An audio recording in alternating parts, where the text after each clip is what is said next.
Welcome to Kenton's videos. Enjoy the video. You start by opening Chrome DevTools, press Ctrl plus Shift plus I or CMD plus Option plus I, then choose Console. You do this now to run code interactively, no file creation required. Type expressions or paste functions directly, execute them with Enter. Once done, use Shift plus Enter to make multi-line blocks, and make sure to watch for red errors that indicate syntax problems. This immediate feedback loop speeds learning and debugging, so run something simple first, like console.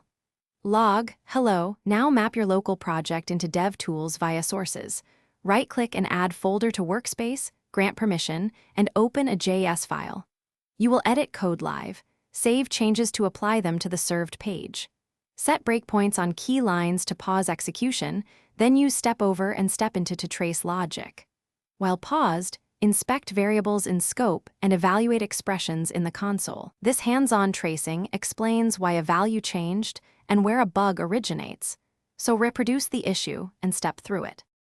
Finish by confirming your script is actually served. Open network, refresh, and verify the JS file returns 200. If changes don't appear, clear cache with Ctrl plus F5 or check Disable Cache while DevTools is open. Deploy console. Log checks and source-mapped breakpoints to validate the production bundle. If something breaks, read the console error.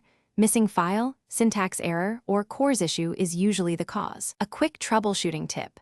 When errors reference minified code, enable source maps to restore readable file names and line numbers. Thanks for watching. Consider subscribing if we helped you.